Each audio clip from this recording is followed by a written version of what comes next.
Welcome back my dear students.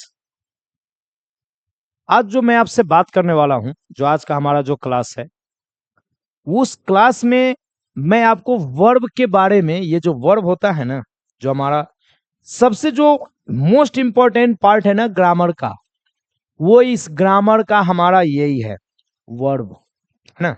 क्या है? वो वर्ब है। देखिए, इसको बोलेंगे वर्ब, है ना, ये बोलेंगे वर्ब, ये है हमारा। इसको हम लोग अगर हिंदी में देखने जाए तो इसको हम लोग कहते हैं क्रिया। हिंदी में इसको क्या बोलेंगे? क्रिया। अब इसको मैं सबसे मोस्ट इंपॉर्टेंट इसलिए बोलता हूं कि जिस भी स्टूडेंट्स का अगर वर्ड वाला सेक्शन अगर कंप्लीट हो जाता है तो मैं आपको एक बात बता दूं, उस बच्चे का इंग्लिश मतलब कठिनाई जो कहता है ना इंग्लिश में, वो एक भी कठिनाई परेशानी नहीं बचेगा। यहीं से आपका ए टू जेड टेंस कंप्लीट हो जाएगा।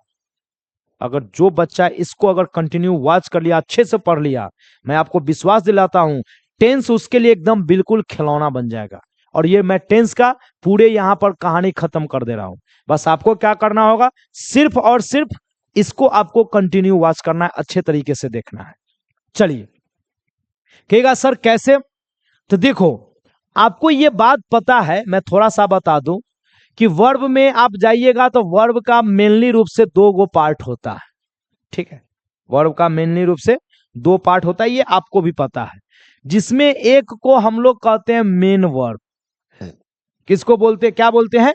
Main verb. और जो सेकेंड वाला होता है ना, उसको हम लोग कहते हैं एक्सुलरी वर्ब। क्या बोलते हैं? Auxiliary verb. ठीक है, क्या बोलिएगा? Main verb, auxiliary verb. Auxiliary verb के बारे में मैंने लास्ट वाले क्लास में कहीं बताया, उसको जाकर देखेगा, आपको पता चल जाएगा। इसके बारे में मैं फिर आगे चर्चा करूंगा। बट अभी जो मैं बात करने वाला हूं वो बात करने वाला हूं मेन वर्ब। इस मेन वर्ब से ही हमारा ए टू जेड टेंस कंप्लीट हो जाएगा। ठीक है, ए टू जेड टेंस जो है मैं आपको इसी टॉपिक से मैं आपको 100% कंप्लीट कर दूंगा। अब कहिएगा सर ये होगा कैसे? तो बिल्कुल होगा। ये जो वर्ब होता है ना, इस वर्ब का बेसिकली होता है 5 रूप। ठीक है, बेसिकली क्या होता है? 5 रूप होता है, V1, V2, V3 and V4 and 5। क्या हो जाएगा? V4 and V5। ये बेसिकली 5 फॉर्म होता है, जो एवरेज में सारे लोग जानते हैं, सारे बच्चे जानते हैं, आप भी इसको जानते होइएगा। जिसमें मैं आपको थोड़ा सा भी नाम दे दूं, इसको हम लोग कहते हैं प्रेजेंट। क्या बोलते हैं? Present tense. इसको हम लोग कहते हैं पास्ट टेंस। क्या नाम देते हैं? Past tense. इसको हम लोग देते हैं प्रेजेंट पार्टिसिपल, यदि पास्ट पार्टिसिपल। क्या नाम देते हैं? Past participle. ध्यान देना बच्चे, क्या नाम देते हैं इसको? Past participle. और ये जो है ना, इसको हम लोग नाम देते हैं प्रेजेंट पार्टिसिपल। क्या नाम देते हैं? Present participle. और एक इत्तेफाक की बात बताते हैं, इसका एक और नाम है, इसको हम लोग एक और नाम से जानते हैं, जिसको हम लोग नाम देते हैं जेरंड। क्या नाम देते हैं? जेरंड। ये एक और नाम हम लोग देते हैं जेरंड के नाम से। और सबसे इंटरेस्टिंग बात यह है कि सारे लोग ये 5 रूप पढ़ाते हैं ना बच्चों को, तो ये तो जब रूप की बात आता है तो इसका कोई नाम ही नहीं दे पाता है। बट मैं आपको यहां पर क्लियर कर दूं, मैं आपकी थोड़ी सी सहायता कर दूं, जो आप पढ़े हैं वो पढ़ने के अकॉर्डिंग ये भी आपको प्रेजेंट टेंस है। ये मैं आपकी सहायता कर दे रहा हूं, अकॉर्डिंग जो आप पढ़े हैं उस पढ़ने के अकॉर्डिंग उसको हम लोग ये कहते हैं प्रेजेंट टेंस। यानी वर्ब का जो 5 रूप है ना, उस 5 रूप में वर्ब 1 भी प्रेजेंट है और V5 भी क्या है? प्रेजेंट रूप है। ठीक है, V2 होता है वो पास्ट टेंस होता है, V3 होता है पास्ट पार्टिसिपल टेंस होता है, V4 होता है प्रेजेंट पार्टिसिपल या इसको जिरंड भी कहते हैं। इसमें मैं आपको थोड़ा सा एक एग्जांपल के द्वारा बताता हूं। आप कहेगा सर इसमें तो ये तो सब बात जानते हैं, आप बता क्या रहे हैं? तो मैं इससे थोड़ा सा अलग बताऊंगा। फिलहाल पहले इस पांचों का ओल्ड फॉर्म को समझिए, फिर मैं आपको बताता हूं अलग मैं क्या बताने वाला हूं। मैं जो अलग बताने वाला हूं वो ज्यादा इंपॉर्टेंट है। पहले एक बेसिक एग्जांपल जो पहले से जानते हैं वो जान लीजिए, ये दुनिया का हर आदमी जानता है। तो इसको हम लोग जैसे एक एग्जांपल दीजिएगा, गो, ये हो जाएगा वेंट, ये हो जाएगा गॉन, इसको हो जाएगा गोइंग, और ये हो जाएगा गोज। ये आप वर्ब का रूप आप जानते हैं, गो, वेंट, गॉन, गोइंग, गोज, ये सारे लोग जानते हैं। बट ये तो एक मेरे अकॉर्डिंग ये मतलब बिल्कुल बेसिक लेवल का चीज है। मतलब आप ये कहो कि 5, 6, 7, 8, 9, 10, बस इससे ज्यादा नहीं, 10 तक ये चल जाए बहुत है। 10th के बाद जब बच्चे हमारे आगे आते हैं ना, वहां से उसकी लेवल हाई होनी चाहिए, बट बच्चे की लेवल हाई नहीं होता है। बच्चे को वही बताया जाता है जो ज्यादातर ग्रामर में दिया गया है। तो उससे बेहतर आप कहिएगा सर उससे आगे हम क्या जाने, तो अब मैं आपको बताने वाला हूं इस वर्ब का कमाल। जो आप वर्ब जानते हैं ना, वो वास्तव में आपके साथ वर्ब की आधा अधूरा जानकारियां दी जाती है, ठीक है। तो इसमें मैं आपको बता दूं, ये हुआ वर्ब 1, ये हुआ V2, ये हुआ V3, ये हुआ V4 एंड ये हुआ V5। ये आपका वर्ब का रूप है। अब कहेगा सर ये तो मैं भी जानता हूं, ये तो अभी आप बताए हैं। तो नहीं, इसमें बताए हैं उसके अकॉर्डिंग नाम पढ़िए, तब नाम में अंतर आएगा नाम से। इसका अभी आप पढ़े हैं कि इसको हम लोग नाम क्या देते हैं, प्रेजेंट टेंस। थोड़ा सब्र कीजिएगा। इसको नाम हम लोग क्या देते हैं, पास्ट टेंस। क्या नाम देते हैं, पास्ट टेंस। इसको मैंने अभी नाम क्या दिया था, पास्ट पार्टिसिपल। क्या नाम देते हैं, पास्ट पार्टिसिपल। इसको नाम हम लोग क्या देते हैं, प्रेजेंट पार्टिसिपल। क्या नाम देते हैं, प्रेजेंट पार्टिसिपल। अब इसको जो मैंने प्रेजेंट नाम दिया था, वास्तव में ये प्रेजेंट नहीं होता है, ये होता है इन्फिनिटिव। क्या होता है, इन्फिनिटिव। अब आप कहिएगा कि सर आप तो एगो नए कांड निकाल दिए, तो फिर V5 वाला रूप कहां जाएगा। तो सर ये है, ये जो आपको पढ़ते हैं V5, वो एक्चुअली में वर्ब 1 के साथ एस या ईएस जुड़ने से बनता है। और इससे भी इंटरेस्टिंग बात मैं आपको ये बता दूं कि ये होता है एक्चुअली में सिंगुलर। क्या होता है, सिंगुलर। इस पर मैं आपको और जोर देता हूं, ठीक है। तो ये भी बन जाता है प्रेजेंट, ये भी क्या बन जाता है, प्रेजेंट टेंस। यानी प्रेजेंट टेंस में V1 का प्रयोग होता है, और V1 के साथ उसमें एस या ईएस को भी लगाते हैं।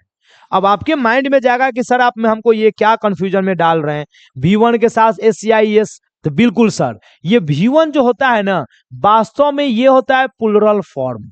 क्या होता है, प्लुरल फॉर्म होता है। ये V2 जो है ना, ये आपको सिंगुलर भी है और प्लस प्लुरल भी है। जस्ट V3 के साथ वही है, सिंगुलर भी है प्लुरल भी है। V4 भी सिंगुलर भी है प्लुरल भी है। V5 भी सिंगुलर भी प्लुरल है। बट प्रेजेंट टेंस में अगर जाइएगा तो प्लुरल सब्जेक्ट के साथ V1 का प्रयोग कर लीजिएगा, और वही प्लुरल ना होकर अगर सिंगुलर रहता है तो सिंगुलर वाले के साथ हम लोग एस या ईएस जोड़कर प्रयोग करते हैं। अब कहेगा सर आप तो एक 5 का होता है वर्ब का रूप, आप तो 6 पैदा कर दिए। सर थोड़ा आप इसको डिटेल बताइए, 6 को हम जाने कैसे। तो बिल्कुल यही मैं आपको बताने वाला था। मैं आपको बोला भी हूं कि बड़े आराम से बैठिए, मैं आपको वर्ब का पूरा बताता हूं। टेंस यहीं से कंप्लीट हो जाएगा। टेंस होता ही नहीं कुछ, मेरे नजर में टेंस जीरो है भाई। टेंस का कोई अस्तित्व नहीं है, जो है ये वर्ब का फॉर्म है।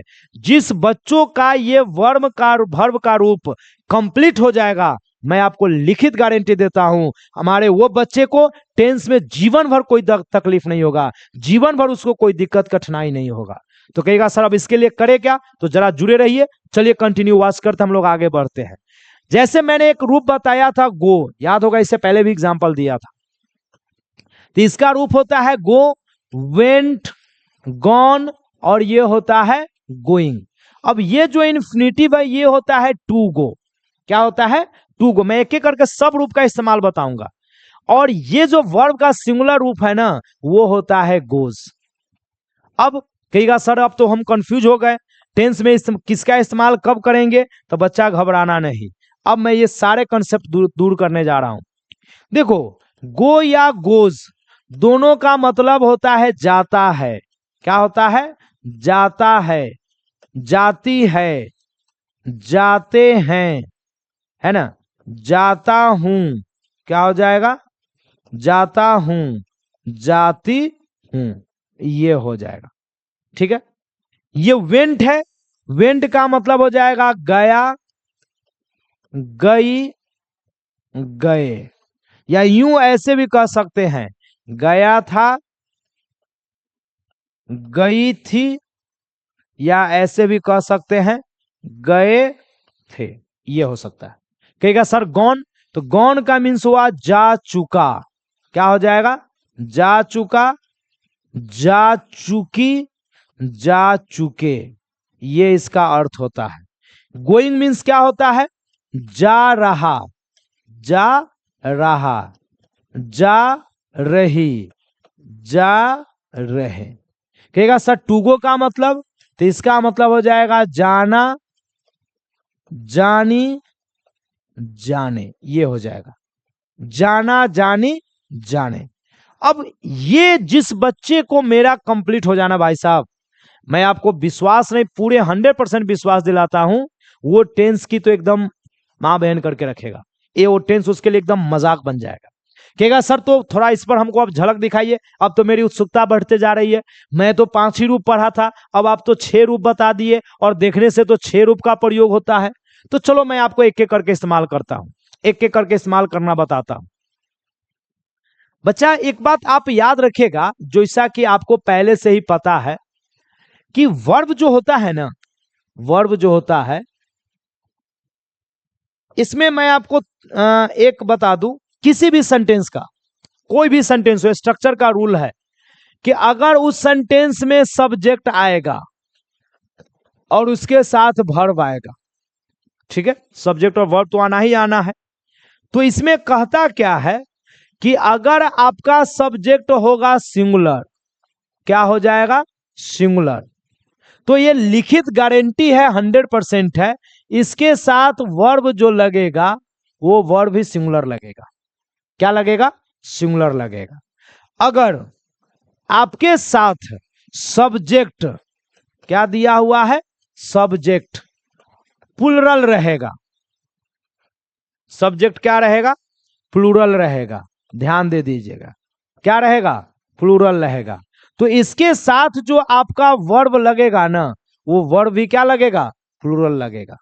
ध्यान से सुन लेना बच्चे, सब्जेक्ट सिंगुलर है तो वर्ब भी क्या है, सिंगुलर है, सब्जेक्ट प्लूरल है तो वर्ब भी क्या होगा, प्लूरल होगा। ये बात इंग्लिश के कोई भी सेंटेंस होगा, उन सारे सेंटेंस में ये रूल्स लगेगा, सिंगुलर सब्जेक्ट के साथ सिंगुलर वर्ब, प्लूरल सब्जेक्ट के साथ प्लूरल वर्ब। ये रूल्स आपको 100% माइंड में डाउनलोड कर लेना है, याद होना चाहिए, कहीं कोई दिक्कत इसमें नहीं होगा। अब कहेगा सर तो थोड़ा 2-4 एग्जाम्पल दे के आइए, चलिए हम 2-4 एग्जाम्पल देते हैं, एग्जाम्पल ही तो आपके माइंड के कंसेप्ट को दूर करेगा। जैसे एक सेंटेंस देता है, अच्छा एक बात और याद रख लो, मैं थोड़ा सा एक और एग्जाम्पल बता दूं, इसमें एक्सेप्शन है, आई और यू, बच्चा ये याद रखिएगा, मैं इस पर थोड़ा सा एक्सेप्शन बता देता हूं। आई और यू जो है ना, ये है सिंगुलर सब्जेक्ट, क्या है, सिंगुलर सब्जेक्ट, बट आपको याद क्या रखना होगा, इसके साथ अगर हमको वर्ब लगाना होगा ना, तो वर्ब हमेशा इसके साथ आपको प्लूरल लग जाएगा। ये एक्सेप्शन है, प्रेजेंट टेंस की बात मैं कर रहा हूं, ये रूल्स हमारा कहां लागू होता है, केवल और केवल प्रेजेंट टेंस में। कहां लागू होता है, प्रेजेंट टेंस में। अगर आप इसका एग्जाम्पल चाहते हैं कि सर हमको एग्जाम्पल के द्वारा बताइए कि क्या ये बात सही है, तो बिल्कुल मैं आपको बताता हूं। जैसे देखो, मैं थोड़ा सा बताता हूं, उसे एक कार है, क्या कहता है, उसे एक कार है, जरा गौर करना, उसे एक कार है, इसको अगर बनाते हैं तो क्या बन जाता है, ही हैज अ कार, ठीक है। अच्छा, उन लोगों के पास एक कार है, क्या कहता है बच्चा, है ना, उन लोगों के पास एक क्या है, कार है, देख लीजिए, उन लोगों के पास एक कार है। अब चलो इसको बनाइएगा, क्या, उन लोगों को अंग्रेजी में क्या कहिएगा, दे के साथ क्या लगाइएगा, हैव, एक कार को क्या कहिएगा, कार, तो दे हैव अ कार। अच्छा एक बात यहां से आप थोड़ा सा कंसेप्ट दिमाग में बिठा लो बच्चे, ताकि हमको समझाने में सुविधा हो। ये तो सबको पता है कि ही सिंगुलर है और दे प्लूरल है, ये तो हमारे सारे बच्चों को पता है। और इंग्लिश का रूल कहता है कि सब्जेक्ट आपका सिंगुलर है तो वर्ब भी सिंगुलर होगा। तो देखो यहाँ ही सिंगुलर है तो हैज भी सिंगुलर है, परफेक्ट है। यहां पर दे प्लुरल है तो यहाँ है भी प्लुरल है, बिल्कुल परफेक्ट है। एग्जाम्पल कहेगा सर आप ये बताइए ना वहां पर कहाँ अटकाए हैं। तो अब आओ ना भाई साहब, अब तो मजा आएगा ना समझाने में कि अभी कहिएगा हाँ सर बात तो बिल्कुल सही कहे थे। मान लो अगर हमको सेंटेंस दिया हुआ है मेरे पास गाड़ी है, क्या कह रहे हैं, मेरे पास गाड़ी है, मेरे पास गाड़ी है। अब देखो बच्चा अगर इसको आप बनाते हो ना तो आपको पता होगा ये तो सबको बनाने आता है। आई हैव अ कार, क्या बन जाएगा, आई हैव अ कार। तो बच्चा आप जरा एक बात बताओ, जरा अच्छे दिमाग से यहां पर लगाओ, ठंडे दिमाग से, कि अभी एक बात बताओ, ये तो मुझे सबको पता है कि आई सिंगुलर है कि प्लुरल। तो सर सिंगुलर है, और रूल कहता है कि सब्जेक्ट सिंगुलर तो वर्ब भी सिंगुलर। लेकिन भाई साहब यहां तो हैव लग गया है, और अभी आप बताए हैं कि दे प्लुरल तो है भी प्लुरल। तो अगर ये प्लुरल है तो आई के साथ क्या कर रहा है, आई के साथ कर क्या रहा है। इसका मतलब ये रूल्स एक्सेप्शन बिल्कुल मैंने सही बताया है कि आई और यू है तो सिंगुलर, बट इसके साथ वर्ब हमेशा क्या लगेगा, प्लुरल। कहां पर, तो ये बात मैं केवल प्रेजेंट टेंस के लिए करता हूं। कहां करता हूं, प्रेजेंट टेंस के।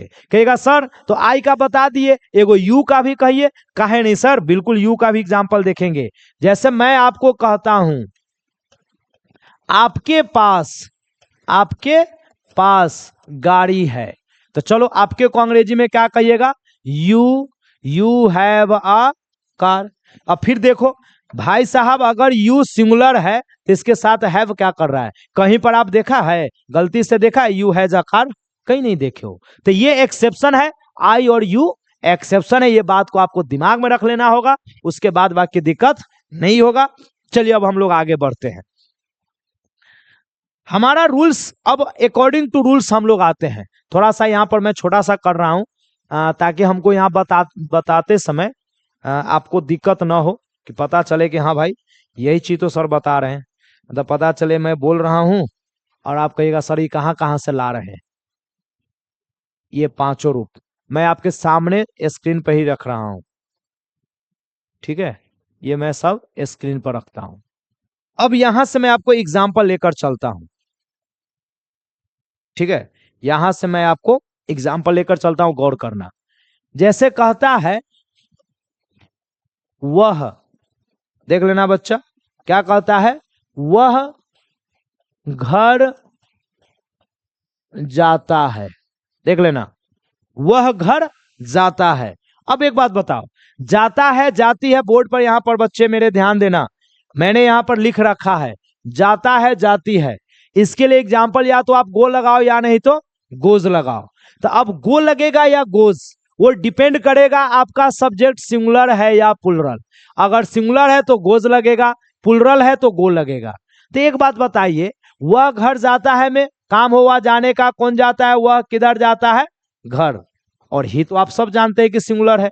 अब जो ही सिंगुलर है तो हम लोग यहां पर लगाएंगे ही, और आपको पहले से पता है कि सब्जेक्ट सिंगुलर है तो हमारा वर्ब भी क्या होगा, सिंगुलर होगा। तो सिंगुलर के लिए हम लोग यहां पर क्या लगाएंगे, गोज लगा देंगे, तो हमारा यहां पर क्या हो जाएगा, गोज हो जाएगा। सब्जेक्ट सिंगुलर, वर्ब भी सिंगुलर, तो ही गोज। घर को अंग्रेजी में क्या कहिएगा, होम, तो ही गोज होम।